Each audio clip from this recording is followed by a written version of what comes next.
Falei pessoal, tudo bom com vocês? Então galera, hoje eu vou ensinar aqui, fazer um tutorial de como fazer um portal sempre automático aqui no Minecraft. O que você está precisando? Você está precisando de Obsidian, observador, pederneira, editor, pó de redstone, pistão, tocha de redstone, fechador de redstone e o bloco da sua escolha, beleza? O que você vai estar fazendo? Você vai fazer aqui o portal, basicamente. 1, 2, 3, 4, aí bota aqui. 2, 3. Agora é só subir aqui. Basicamente é o portal do Nether. E agora o que você vai fazer? Você vai botar dois injetores aqui e vai estar botando o bloco, beleza? Calma aí só um segundo, porque pra botar o bloco vocês sabem que é aquele coisa chata, você tem que agachar, né? Do shift.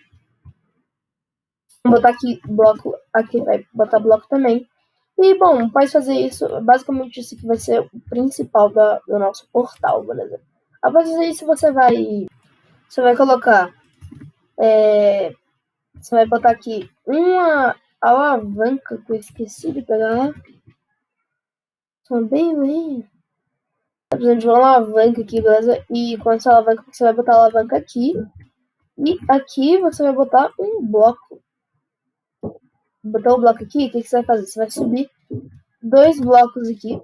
No caso aqui, assim. Vai botar uma redstone aqui. Vai botar também uma tocha de redstone aqui.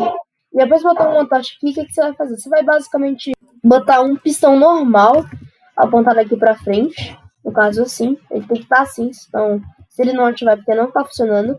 E depois disso você vai colocar o observador, né, galera?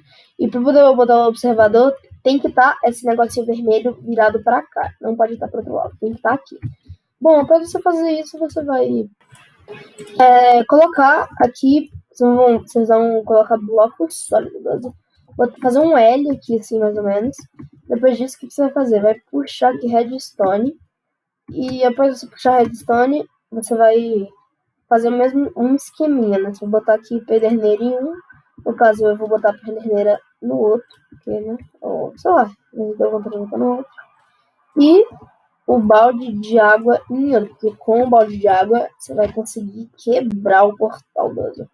Você vai botar aqui o balde de água. E basicamente isso aqui. Só que você tem que tomar bastante cuidado, porque aqui a pederneira pode acabar. Então, tome cuidado. Ativou? Desativou. E o balde de água ele nunca vai acabar. E a pederneira ela vai estar gastando. Então, ó, ativou, desativou. É basicamente esse sisteminha. É um sisteminha bem simples. E se você gostou, mano, deixa o like aí. E, sei lá, se inscreve no canal se você gostou.